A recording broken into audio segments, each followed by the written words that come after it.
এসো বন্ধুরা, ঋতধারা ইউটিউব চ্যানেলে আজ একটি নতুন গল্প শুনি। আজকের গল্পের নাম অতি তুচ্ছ। লিখেছেন জনপ্রিয় লেখিকা সুচিত্রা ভট্টাচার্য। সিগারেট ধরানোর সময় কখনোই হাতের কাছে দেশলাই খুঁজে পায় না উশিনর। অথচ সে যে দেশলাই কেনে না এমন নয়, রোজই কেনে। বেশিরভাগ সময়েই সিগারেট কিনতে গেলে সঙ্গে একটা দেশলাই কেনা তার অভ্যাস। এইমাত্র রাতের খাওয়া দাওয়া সেরে শোয়ার ঘরে এসেছে উশিনর। এখন ধূমপানের সময়। অভ্যাস মতোই দেরাজের মাথা থেকে প্যাকেট খুলে সিগারেট বার করলো উশিনর। অন্যমনস্ক হাত দেশলাই খুঁজছে। পলকে বিরক্তি। রাখি পাপাইয়ের দুধ গরম করতে রান্নাঘরে ঢুকেছে। নির্ঘাত রাখি সরিয়েছে দেশলাই। ঠোঁট থেকে সিগারেট নামিয়ে ঈষৎ তেতো মুখটা একবার আয়নায় দেখে নিল উশিনর। সঙ্গে সঙ্গে গলাও চড়িয়েছে। রাখি, আমার দেশলাই দিয়ে যাও। পাম্প দেওয়া স্টোভ নিয়ে কসরত করছিল রাখি। পাপাই হওয়ার পর একজন বয়স্কা মহিলা রাখা হয়েছে। ডিউটি আওয়ার্স সকাল 9টা থেকে সন্ধে 6টা। রাখি অফিস থেকে ফিরলে তবে তার ছুটি। তারপর থেকে ছেলের পরিচর্যার ভার রাখিরই। সঙ্গে টুকটাক কাজকর্ম সারে সংসারের।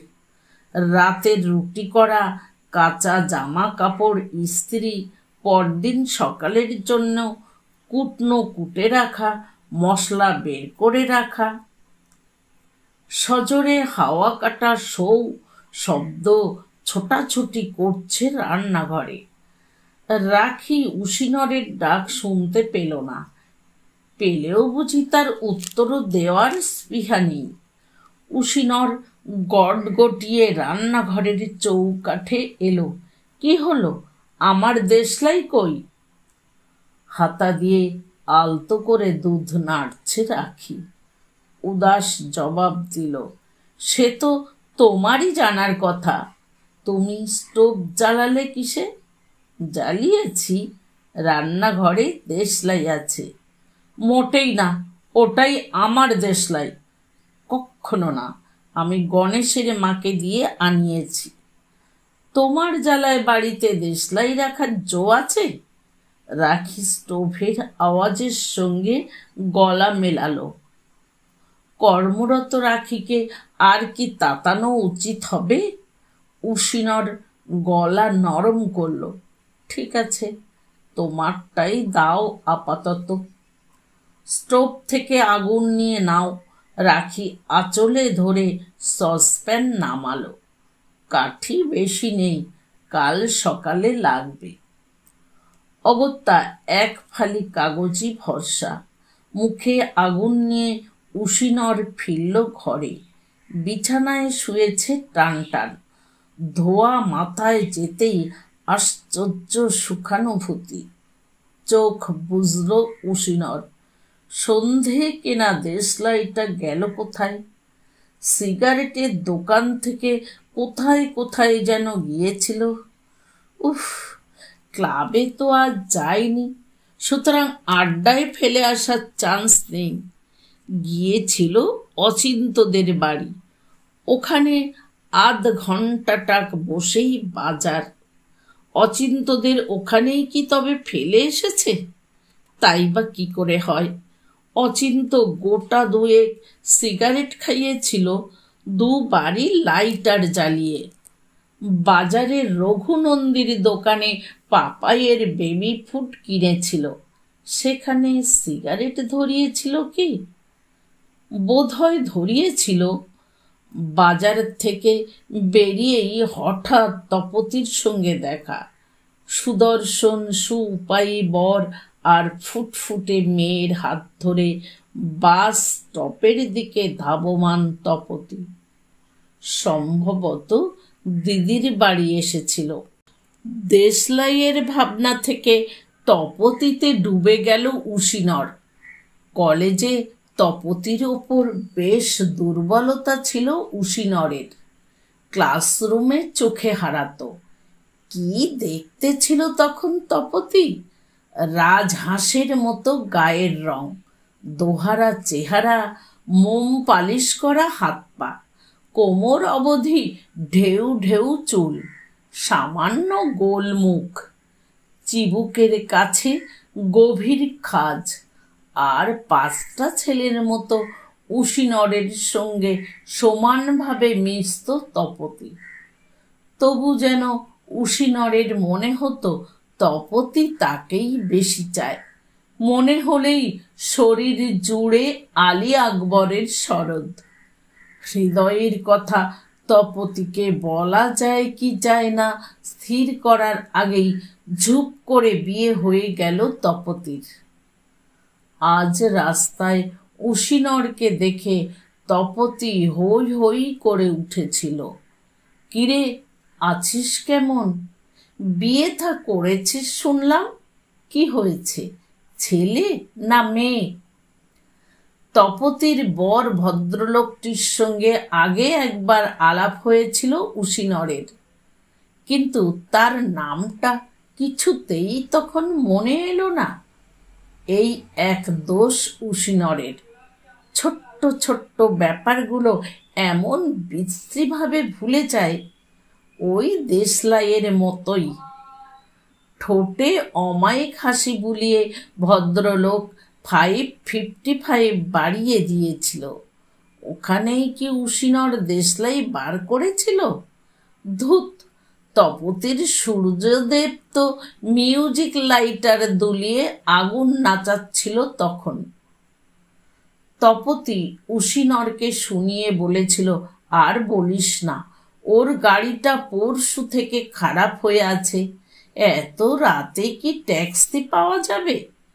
উশিনর জোরে জোরে কটা টান দিল সিগারেটে। অজান্তেই মুখটা বেঁকে চুড়ে গেছে। বিদেশি লাইটারওয়ালা স্বামীর বউরা কি ওই ভাষাতেই কথা বলে? তোর বরের গাড়ি আছে কি নেই তাতে উশিনরের কি এসে যায়? রাখি ঘরে এসেছে। মাটিতে বসে বোতল ধরেছে পাপাইয়ের মুখে। 8 মাসের ওস্তাদ ছেলে টানছে চো চো। ছেলের চুলে বিলি কাটতে কাটতে রাখি মুখ তুলেছে। বেমালুম শুয়ে পড়লে যে, একদিন একটু বিছানাটা করে নিতে পারো না? রাখির গলার ঝাঁজটা মনে মনে মাপল উশিনর। তেমন তাত নেই। আড্ডায় না গিয়ে উশিনর তাড়াতাড়ি বাড়ি ফিরেছে বলে রাখির মেজাজ বুঝি কিঞ্চিত শরীফ আজ। উশিনর চোখ চালিয়ে বউকে দেখল একটুক্ষণ, খুঁটিয়ে খুঁটিয়ে। তপতির মতো সুন্দরী নয় রাখি। সাধারণ ঘরের মেয়েদের চামড়ায় মাখন মাখন ভাব আসবে কোথা থেকে? তার ওপরে আবার রাখি চাকরি করে। সারাদিন হাড় ভাঙা খাটুনির পর রূপচর্চা করার সময় কোথায় বেচারার? বিয়ের আগে অবশ্য রাখির শরীর স্বাস্থ্য মন্দ ছিল না। পাপাইটা হওয়ার পরে বড্ড রোগা হয়ে গেল। কণ্ঠার হাড় উঁচু হয়ে গলার দুদিকে 2টো খোদল। গাল চুপসে গেছে, চামড়া খসখসে বেড়ে গেছে বেশ। তবু জোড়া ভুরু, পাতলা ঠোঁট, ছোট্ট কপালের রাখি এখনো খুব একটা হেলা ফেলার নয়। হঠাৎই উশিনরের বুক কি এক অচেনা মায়ায় দুলে গেল। অফিস করে এসেও কি হাঁচড় পাঁচড় করে ঘর সামলায় রাখি। গণেশের মা থাকলেও নিজের হাতে রান্না করা চাই, ঘর দোর ঝাড়াও। ছেলে হওয়ার পর থেকে বেচারার তো একদম হিমশিম দশা। উশিনর কি তাকে একটুও ঘরের কাজে সাহায্য করতে পারে না? সিগারেট নিভিয়ে উশিনর উঠল। হঠাৎই ভালো ছেলের মতো বিছানা ঝাড়তে শুরু করে দিয়েছে। সত্যি সত্যি যদি এখন থেকে রাখিকে সংসারের কাজে সাহায্য করে কেমন হয়? টুকিটাকি সই পেরে উঠবে কি? মেয়েলি কাজে হাত লাগানো কি তার মতো পুরুষের কর্ম? রাখি চাপড়ে চাপড়ে পাপাইকে ঘুম পাড়াচ্ছে, চোখ উশিনরের দিকে। হঠাৎ চেঁচিয়ে উঠল, ও মা, ওই তো তোমার দেশলাই। কই? ওই তো। বেড কভার ঝাড়তেই পড়ল মাটিতে। শব্দ পেলে না? উশিনর বেশ অবাকই হলো। এত কাছে ছিল, একেবারে হাতের গোড়ায়। তবু যে কেন চোখে পড়েনি। নিচু হয়ে দেশলাইটা তুলে নিল উশিনর। একটু হাত বুলিয়ে পাজামার পকেটে রেখে দিল। না, তুচ্ছ জিনিসটাকে আর হেলাফেলা করা চলবে না। কথাটা উশিনর ভাবল বটে। পরদিনই আবার ফেলে এলো অফিসে। ছুটির পর ব্রিজ কম্পিটিশন চলছিল। নেশাগ্রস্তের মতো উশিনর দেখছিল দাঁড়িয়ে দাঁড়িয়ে।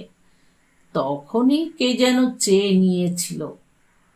আশ্চর্য তুচ্ছ ওই একটা বস্তু হারিয়ে ফেলা যেন উশিনরের দৈনন্দিন জীবনের সঙ্গে জড়িয়ে যাচ্ছে। হারাবে খুঁজবে, হারাবে খুঁজবে, কখনো পাবে, কখনো পাবে না। জীবনের অনুষঙ্গ কি তবে এটাই? টিপ টিপ বিরক্তির মধ্যে এরকমই সব ফিলোজফিক্যাল চিন্তা আসছিল উশিনরের মাথায়। ভাবতে ভাবতেই কখন পাড়ার মোড়ের পান সিগারেটের দোকানে এসে দাঁড়িয়েছে। এই মন্টু, একটা দেশলাই দে তো। শুধু দেশলাই? সিগারেট চাই না? না, আছে। দেশলাইটাও ছিল, হারিয়ে গেল। দেশলাই বড় আজব মাল রে। থাকে আবার থাকেও না। মন্টু উশিনরের স্কুলের বন্ধু। এক সময়ে এক ক্লাসেই পড়ত। ক্রমশ গাড্ডু খেতে খেতে পিছিয়ে পড়ে। শেষ পর্যন্ত আর স্কুলের গণ্ডি পেরোতে পারেনি। বাবা কান পাকড়ে ছেলেকে বসিয়ে দিয়েছিল দোকানে। পান বিড়ি বেচে বলে মন্টুর কোনো কমপ্লেক্স নেই। সত্যি বলতে কি, দোকানটা সে ভালোই চালায় এবং মাস গেলে উশিনরের থেকে রোজগারও বেশি। হয়তোবা সেই সুবাদেই বন্ধুকে জ্ঞান দিতে ভারী উৎসাহ। দোকানের তাক থেকে একটা রং চঙে দেশলাই পারল মন্টু। বিজ্ঞের সুরে আবার বলল, মানুষের এইটাই নেচার, দরকারি জিনিসের কদর বোঝে না। মন্টুর কথার ভঙ্গিতে এবার বেশ মজা পেল উশিনর। হাসল গাল ছড়িয়ে। বলছিস? বলছি। এই যেমন ধরো বউ, পাশে থাকলে খেয়ালও থাকে না, আবার প্রয়োজনের সময় তাকে না পেলেই ছটফটানি শুরু হয়ে যায়। মন্টু চোখ টিপল। মানিস কথাটা? কথাটা আঁতে লেগে গেল উশিনরের। রাখিকে কি সে বেশি অবহেলা করছে আজকাল? কোন এক দূর গ্রহের প্রাণী তপতি। রাস্তার কটা মিনিটের জন্য দেখা হয়েছিল কি হয়নি তার কথা তিনবার মনে পড়েছে। সকালে বাজারের কুমড়ো কেনার সময়ে অফিসের আয়নায় নিজেকে জিভ ভেঙাতে ভেঙাতে এবং অবশ্যই মিনিবাসের দীর্ঘ প্রতীক্ষায় থাকার কালে। কই, একটিবারের জন্য রাখির কথা তো মনে পড়েনি। রাখি কি তাহলে এখন দেশলাইয়ের মতো অতি তুচ্ছ, যখন তখন মন থেকে হারিয়ে ফেলা যায়? আর তপতি টুংটাং বেজে ওঠা বাজনার শৌখিন লাইটার। চোরা মর্মপীড়ায় ভুগতে ভুগতে বাড়ি ফিরল উশিনর। ঢুকে যা দেখল তাতে পীড়া আরো বেড়ে গেল। স্টোভে পিন করতে করতে গলদঘর্ম রাখি ফালি প্যাসেজটার মধ্যিখানে বসিয়ে রেখেছে পাপাইকে। বুকে ভর দিয়ে এদিক ওদিক পিছলে পিছলে চলে যাচ্ছে পাপাই। কাজের মধ্যে দৌড়ে দৌড়ে এসে রাখি সামলাচ্ছে ছেলেকে। ছি ছি, তাড়াতাড়ি বাড়ি ফিরে পাপাইকে তো সে অন্তত ধরতে পারে। উশিনর অফিসের পোশাকেই মেঝেতে থেবড়ে বসে পড়ল, কোলে তুলে নিল পাপাইকে।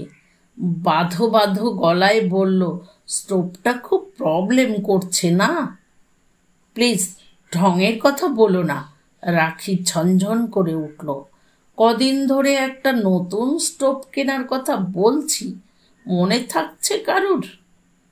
বিশ্বাস করো, আজ বাজারে যাওয়ার সময়ও মনে ছিল। উশিনর অপরাধী অপরাধী মুখ করল। মৃন্ময়দার সঙ্গে দেখা হয়ে গেল, এমন ক্রিকেটের গল্প জুড়ে দিল মৃন্ময়দা। বুঝেছি, এ কাজটাও আমাকেই করতে হবে। কবে আমি অফিস থেকে ফেরার সময়ে নিয়ে আসব। দেখো, কাল ভুল হবে না। থাক, তুমি নিজেকে নিয়েই থাকো। স্টোভ দপ করে জ্বলে উঠেছে। হলুদ শিখা নীল হচ্ছে ক্রমশ। টানা গো গো আওয়াজটাও বাড়ছে ধাপে ধাপে। এক দৃষ্টে আগুনের শিখাটাকে দেখছিল রাখি। হঠাৎ মুখ ঘুরিয়ে বলল, এবার কি বাবুর চা তেষ্টা পাবে? সাপ বলে দিচ্ছি, নো ঘ্যানর ঘ্যানর। আগে আমি ছেলের খাবার তৈরি করব, তারপর তোমার ফরমায়েশ। সহানুভূতিতে উশিনরের চোখে প্রায় জল এসে গেল। এত কষ্ট করে রাখি। সরকারি অফিসের চাকরি হোক আর যাই হোক, বাস ঠেঙিয়ে তো যেতে হয়, কাজও নিশ্চয়ই করতে হয় কিছু। আবার ফিরে এই হাড় ভাঙা খাটুনি। কদিন ধরে উলের গোলা নিয়ে যাচ্ছে, তত্তর করে এগোচ্ছে পাপাইয়ের সোয়েটার, সেও তো কাজ। এর পরেও উশিনরের নেশাটার কথা ভোলে না রাখি। আর সে নিজে? মিনমিন স্বরে উশিনর বলে উঠল, আজ থেকে আমি নিজেকে বদলে ফেলবো রাখি।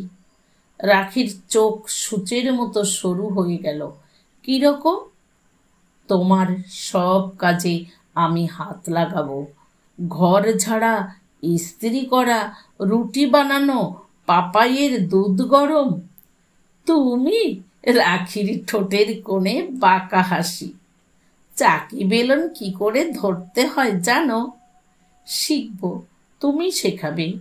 প্রথমে আটা মাখা, তারপর রুটি বেলা, তারপর চাটুতে ফেলা, সেকা।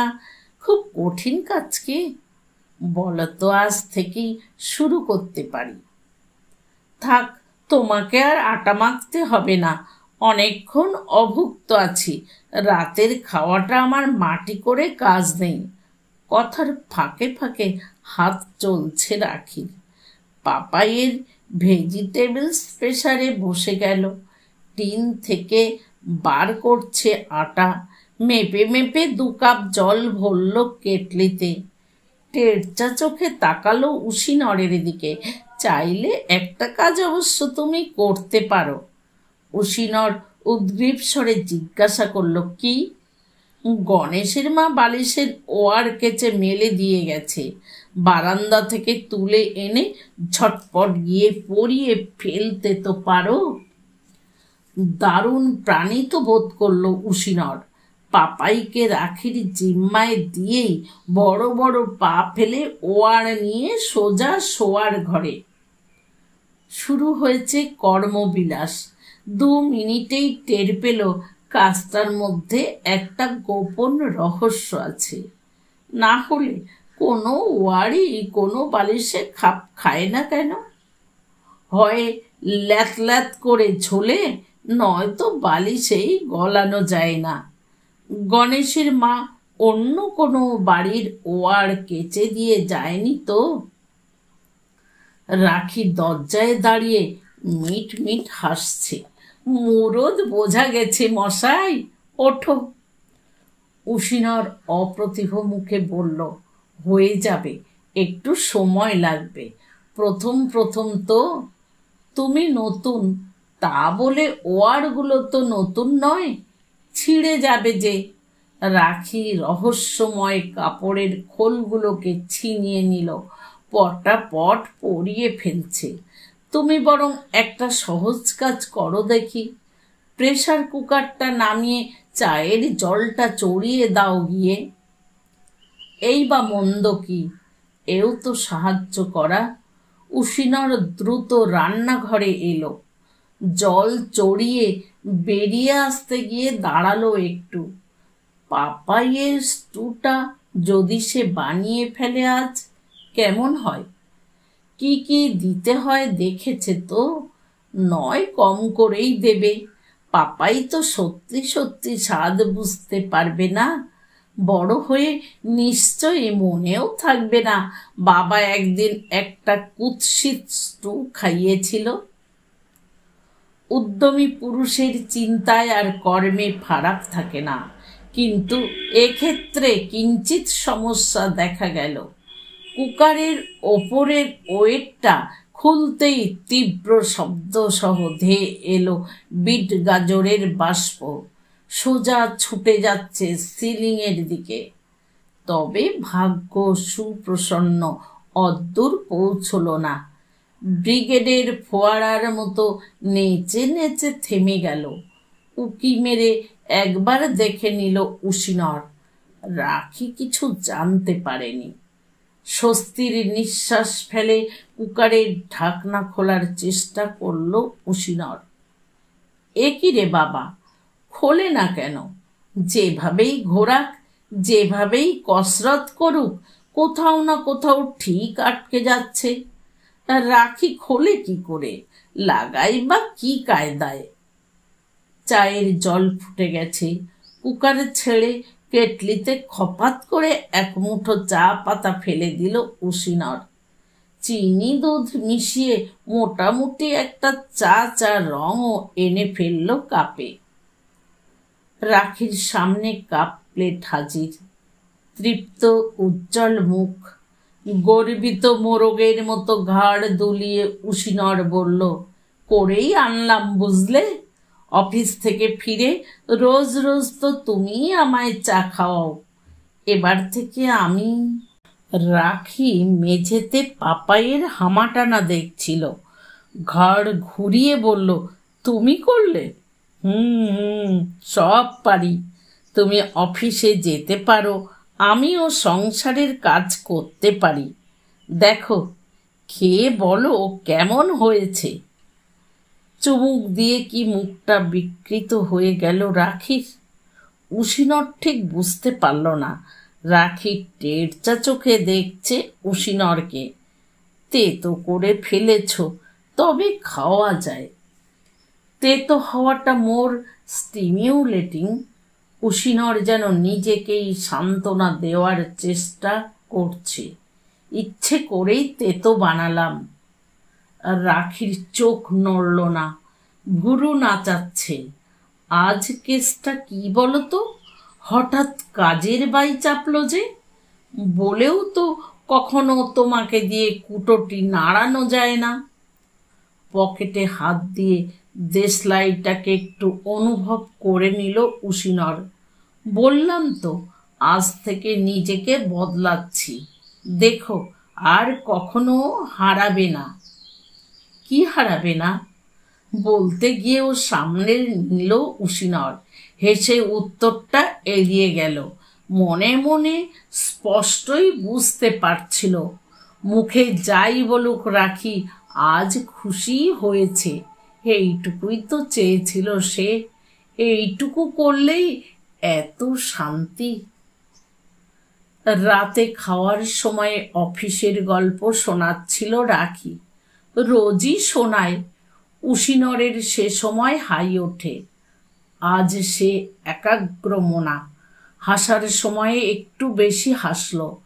কৌতূহল তো দেখালই, কখনো ভীষণ সিরিয়াস মুখ করে মতামত জানিয়ে ফেলল, এও তো কাজ, রাখিকে আনন্দ দেওয়া। আমে দুধে মিশে গেলে আটি গড়াগড়ি যায়। পাপাই ঠিক আটি না হলেও বাধা তো বটে। রোজ সে স্বামী স্ত্রীর মধ্যিখানে বাফার স্টেটের মতো শুয়ে থাকে। আজ তার স্থান হলো খাটের ওপাশে, ছোট্ট কট্টায়। নিভাজ শয্যায় এলিয়ে পড়ার আগে শেষ সিগারেটটা খেয়ে যত্ন করে বালিশের নিচে রং চঙে দেশলাইটা রাখল উশিনর।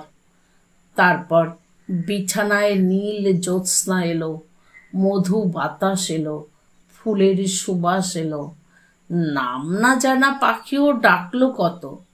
দেশলাইটাও বাজনা হয়ে বাজছিল তখন, মিউজিক্যাল লাইটারের মতো। পরদিন পরিপূর্ণ সুখী মানুষ হয়ে অফিস গেল উশিনর। অফিস থেকে বেরোনোর সময়েও দেশলাইটা পকেটে ছিল। বাড়ি ফিরবো করেও যখন তাসের আড্ডায় চলে গেল তখনও আছে। তারপরই দেশলাইটা হারিয়ে গেল।